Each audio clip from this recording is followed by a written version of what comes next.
दोस्तों आप सबको खुशामदीद कहता हूँ अपने चैनल में जिसका नाम है टेक इन्फोमेनिया और आपसे मुखातिब है औरंगज़ेब। ये मेरा चैनल है जहाँ मैं वीडियोस अपलोड करता हूँ, ज़्यादातर टेक्निकल होती है और मोबाइल फ़ोन से रिलेटेड होती है, जिसमें rooting, stock ROM flashing, custom ROM flashing, mobile phone repairing etcetera etcetera. अगर आप नए हैं मेरे चैनल पे, सब्सक्राइब नहीं किया है तो लाल वाला बटन सब्सक्राइब का दबा दीजिएगा, साथ में बनी यूट्यूब की बेल आइकन दबा दीजिएगा, सेलेक्ट ऑल सेलेक्ट करके जुड़े रहिएगा मेरे चैनल के साथ। मेरा सेट पोको M3 डेड हो गया है और आज की वीडियो में मैं आपको बताऊंगा कि पोको M3 अगर डेड हो जाने के बाद इसको हम रिपेयर कैसे करेंगे। देखिए दो बातें हैं, एक सेट जब डेड होता है ना तो सेट फास्ट बूट में बूट होता है और ना ही ईडीएल मोड में, समझ ले कि सेट जो है वो हार्ड ब्रिक हो गया है। अब अगर आप इसको रिपेयर करना चाहते हैं तो दो तरीक़ेकार हैं। एक तो ये है कि आपका सेट अगर वारंटी में है तो सर्विस सेंटर ले जाकर वारंटी क्लेम करवाएं, कुछ दिन लगेंगे और आपका सेट जो है ओके करके वापस दे देंगे।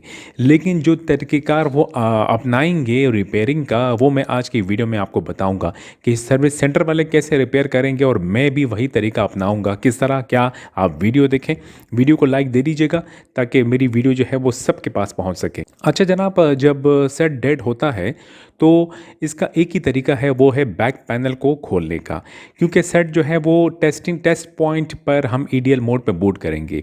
तो जनाब सबसे पहले कंप्यूटर पे आते हैं, आपको पोको M3 की कुछ फाइल्स डाउनलोड करनी पड़ेगी। ये दोनों फाइल्स की लिंक मौजूद है वीडियो की डिस्क्रिप्शन में, नया फोल्डर बनाएं और पोको M3 जो इंजीनियरिंग रोम है ये डाउनलोड कर दीजिएगा।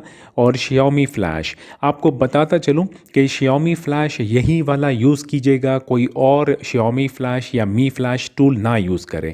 यही पर्टिकुलर Xiaomi फ्लैश आप यूज़ करेंगे तो आपकी जो इंजीनियरिंग सेट का रोम है पोको M3 वो फ्लैश हो जाएगी। अच्छा जनाब, दोनों फाइल्स को डाउनलोड करने के बाद दोनों को एक्सट्रैक्ट ज़रूर कीजिएगा। फिर पोको M3 जो एक्सट्रैक्टेड फोल्डर होगा उसके ओपन करेंगे तो आपको एक और फोल्डर नज़र आएगा। इस पर्टिकुलर फोल्डर को यहाँ से कॉपी कीजिएगा और बाहर आके कंप्यूटर के मेन हार्ड ड्राइव में लाइक C, D, E जो भी ऑप्शन आपके पास अवेलेबल हो वहाँ पेस्ट कर दीजिएगा। फिर दोबारा डाउनलोडेड फोल्डर में जाइएगा, Xiaomi फ्लैश जो एक्सट्रैक्टेड फोल्डर है वो ओपन करें। वहाँ आपको Xiaomi फ्लैश वाली एप्लीकेशन नज़र आएगी, उस पर डबल क्लिक करके ओपन कीजिएगा। अगली विंडो पे यस पे क्लिक कीजिएगा।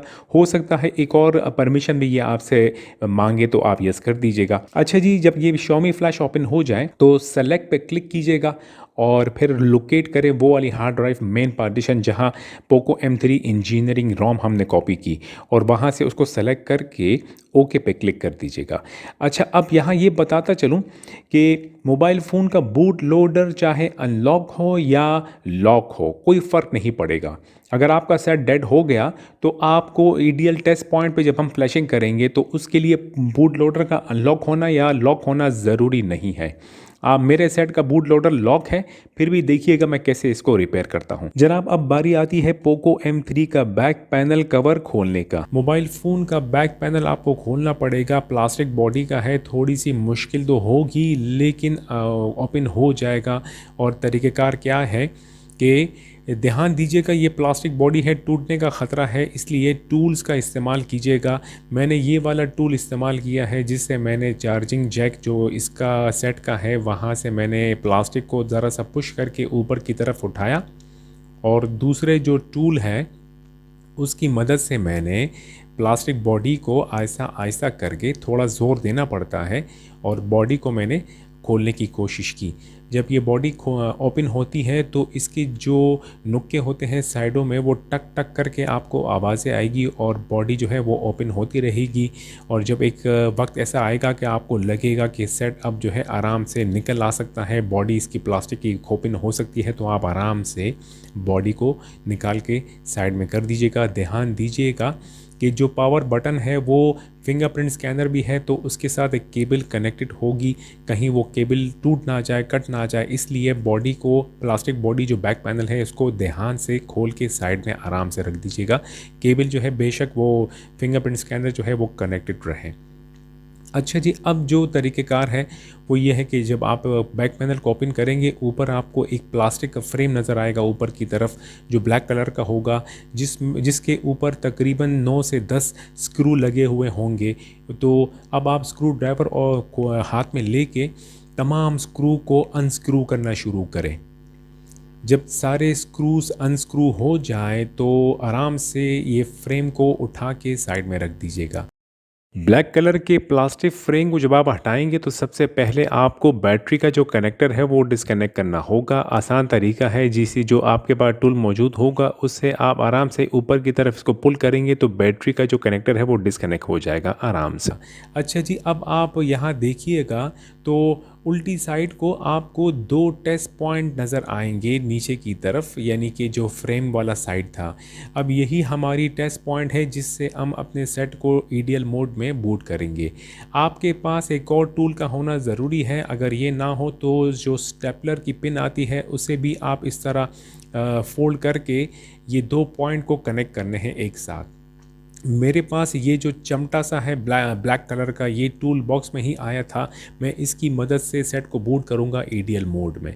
तो आपने सबसे पहले जो केबल है वो कंप्यूटर से कनेक्ट कर देना है, और केबल जो है वो इस तरह मोबाइल के साथ हाफ कनेक्ट करिए कीजिएगा, यानी कि बिल्कुल जो है केबल को कनेक्ट ना कीजिएगा, सिर्फ जैक के साथ जो है हल्का रख दीजिएगा। और जो ईडीएल टेस्ट पॉइंट है वहाँ पर दोनों टेस्ट पॉइंट के ऊपर जो है दोनों को पॉइंट कीजिएगा। लाइक मेरे पास जो चिमटा है मैंने दोनों ब्लैक पॉइंट को दोनों पर उसको रखा, और जब मुझे अंदाज़ा हो गया कि मैंने दोनों पॉइंट के ऊपर अपना चिमटा जो है वो सही तरीके से रख दिया है तो मैं केबल कनेक्ट करूँगा।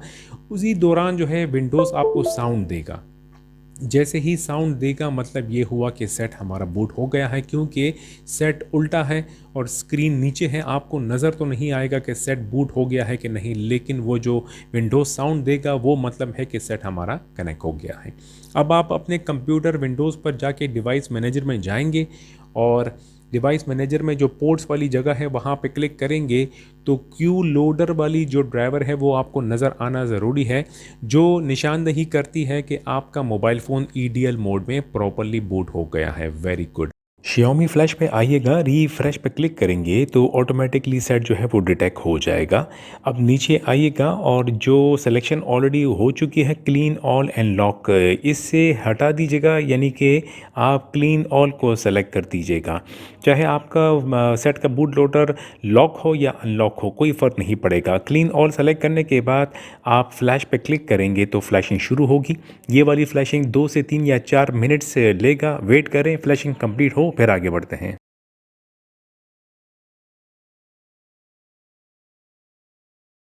Xiaomi फ्लैश अब आपको सक्सेस दिखा दे मतलब ये हुआ कि फ्लैशिंग कंप्लीट हो गई है। अब आप Xiaomi फ्लैश को बंद कर सकते हैं और मोबाइल फ़ोन से केबल को पहले डिस्कनेक्ट कीजिएगा। जो बैटरी का कनेक्टर आपने पुल करके हटाया था अब उसको दोबारा से कनेक्ट कर दीजिएगा, ये ज़रूरी है। बैटरी का कनेक्टर कनेक्ट करने के बाद अब आपने पावर की को प्रेस करना है, जो कि सिल्वर कलर के बटन होंगे जो नाखून से आपको प्रेस करने होंगे, क्योंकि बैक पैनल खुला हुआ है इसलिए नाखून का इस्तेमाल कीजिएगा। पावर बटन को नाखून से थोड़ी देर के लिए प्रेस करके रखेंगे तो सेट ऑटोमेटिकली जो है स्टार्ट हो जाएगा, यानी कि स्विच ऑन हो जाएगा। एंड्रॉयड का लोगो नज़र आएगा और बूट करना शुरू करेगा। जब सेट बूट हो जाए तो ये रोम जो है इंजीनियरिंग रोम है, ये सिर्फ और सिर्फ रिपेयरिंग के लिए है, तो लिहाजा इसमें कोई सेटअप की स्क्रीन नहीं होगी। मेन्यू में जाइएगा, फिर उसके बाद सेटिंग्स पे टैप कीजिएगा, अबाउट फ़ोन में जाइएगा और जो बिल्ड नंबर है उसको 7 टाइम्स टैप कीजिएगा तो डेवलपर ऑप्शन जो है वो टर्न ऑन हो जाएगा।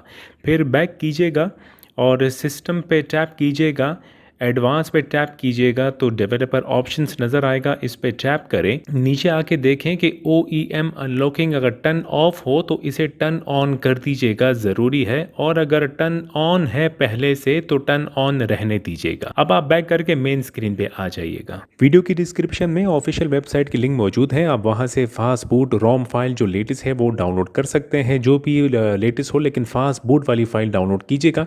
इस वक्त मेरे पास जो है 12.0.10 वाली जो फाइल है वो मैंने डाउनलोड की हुई है। आप इसे एक्सट्रैक्ट कीजिएगा, एक्सट्रैक्टेड फोल्डर को ओपन कीजिएगा, जो इनसाइड वाला फोल्डर है वो वहाँ से कॉपी करें। दोबारा से कंप्यूटर की मेन हार्ड ड्राइव में आइएगा, CDE जो भी ऑप्शन आपके पास अवेलेबल हो मेन हार्ड ड्राइव में वही पर्टिकुलर फोल्डर को कॉपी कीजिएगा। फ़ोल्डर कॉपी होने के बाद इस फ़ोल्डर के नेम को रीनेम करें, F2 प्रेस करें और इसका जो फ़ाइल नेम है, फ़ोल्डर नेम है, इसे शॉर्ट कर दीजिएगा, ये ज़रूरी है। फिर दोबारा से डाउनलोडेड फ़ोल्डर में आइएगा और एक्सट्रैक्टेड Xiaomi फ्लैश वाले फ़ोल्डर को ओपन करें। नीचे देखिएगा Xiaomi फ्लैश जो एप्लीकेशन है, इस पे डबल क्लिक करके Xiaomi फ्लैश वाले सॉफ्टवेयर को ओपन कीजिएगा। फिर दोबारा से सेलेक्ट पे क्लिक करें, लोकेट करें वो वाला पार्टीशन जहां अभी हमने फ़ोल्डर को कॉपी किया है और जब वो आपको नज़र आ जाए सिट्रस ग्लोबल इमेजेस का फ़ोल्डर, तो इसे सेलेक्ट करके ओके कर दीजिएगा। जनाब नीचे आइएगा और इस बार जो है आपने दोबारा से जो क्लीन ऑल लॉक सेलेक्टेड है, इसे हटा के क्लीन ऑल को सेलेक्ट कर दीजिएगा। अब आइएगा मोबाइल फ़ोन की जानिब, दोबारा से जो सिल्वर पावर की है नाखून से दबा के रखिएगा, पावर मेन्यू आएगा, रीस्टार्ट पे टैप करें, फिर जो वॉल्यूम डाउन की है सिल्वर वाली बटन वाली, इसे नाखून से दबा के रखिएगा। सेट जो है वो ऑटोमेटिकली फास्ट बूट में बूट हो जाएगा। अब केबल को कनेक्ट करें मोबाइल फ़ोन से, विंडोज़ आपको साउंड देगा कि सेट कनेक्टेड हो गया है। Xiaomi फ्लैश की तरफ आइएगा, रिफ्रेश पे क्लिक करेंगे तो Xiaomi फ्लैश डिटेक्ट कर देगा मोबाइल फ़ोन को। अब आपने सिंपल फ्लैश पे क्लिक कर देना है और फ्लैशिंग शुरू होगी। ये फ्लैशिंग टाइम लेगा तकरीबन, में भी हो सकता है कि 8 से 9 या 10 मिनट्स वेट कीजिएगा। जब फ्लैशिंग कंप्लीट हो फिर आगे बढ़ते हैं। जैसे फ्लैशिंग कंप्लीट होगी विंडोज़ आपको साउंड देगा नोटिफिकेशन और सेट ऑटोमेटिकली रीस्टार्ट हो जाएगा। मी Xiaomi फ्लैश आपको सक्सेस दिखाएगा। Xiaomi फ्लैश को बंद कर दीजिएगा। कंप्यूटर से हमारा काम खत्म। मोबाइल फ़ोन से केबल डिस्कनेक्ट करें और मोबाइल फ़ोन अब बूट करना शुरू करेगा स्टॉक रोम MIUI की तरफ। फर्स्ट बूट है, टाइम लेगा, वेट कीजिएगा। फाइनली आप देख पाएंगे कि पोको M3 जो है वो दोबारा से रिपेयर हो गया है। MIUI स्टॉक रोम भी आ गया है, जो इंजीनियरिंग रोम थी वो अब हट चुकी है और सेट हमारा अब दोबारा से एक्शन में आ गया है। अब आप सेट को यूज़ कर सकते हैं, सिम डाल के 4G 3G कैमरा सब कुछ A1 चलेगा। यही तरीक़ेकार जो है जो सर्विस सेंटर वाले हैं वो भी यही अपनाते हैं। चलिए जनाब आप आगे बढ़ते हैं। जनाब मोबाइल फ़ोन को पहले पावर ऑफ कीजिएगा और अब बारी आ गई है बैक पैनल को दोबारा से क्लोज करने की। सबसे पहले जो ब्लैक कलर का फ्रेम था वो तरीके से लगाइएगा, ऐसे लगाइएगा कि कहीं से उठा हुआ ना हो। जब आपको अंदाज़ा हो जाए कि तरीके से लग गया है और जो फ्रेम है वो बैठ गया है, तो आप वो जो अनस्क्रू हमने किए थे तमाम 10 स्क्रूज़, वो अब दोबारा से स्क्रू लगाना शुरू करें स्क्रू ड्राइवर की मदद से। और जब तमाम स्क्रू जो है आप लगा लें, तब आप मोबाइल फ़ोन को बहुत ही तरीके से जो बैक पैनल है उसके अंदर आराम आराम से पुश कीजिएगा, तो आपको दोबारा से प्लास्टिक की जो नुक्के थी उसकी आवाज़ें आएगी टक टक की तरह। तो जब आप समझ लीजिएगा कि सेट अब दोबारा से पैक होना शुरू हो गया है और आप देख पाएंगे कि जो पैनल है वो बिल्कुल बैठ गया है और सेट आपका दोबारा से लाइक जैसे आपने बॉक्स से निकाला था वैसा हो गया है। अब आपको खुशी भी हो रही होगी क्योंकि जो पोको M3 डेड हुआ था, आपने बग़ैर टाइम ज़ाया किए सर्विस सेंटर जाने के बजाय आपने ख़ुद ही घर में इसको रिपेयर कर दिया है। वीडियो से आपको मदद मिली हो तो लाइक दे दीजिएगा, मेरे चैनल को भी सब्सक्राइब कर दीजिएगा। अपने सेहत का ख्याल रखिएगा, फिर आपसे मुलाकात होगी। खुदा हाफिज़।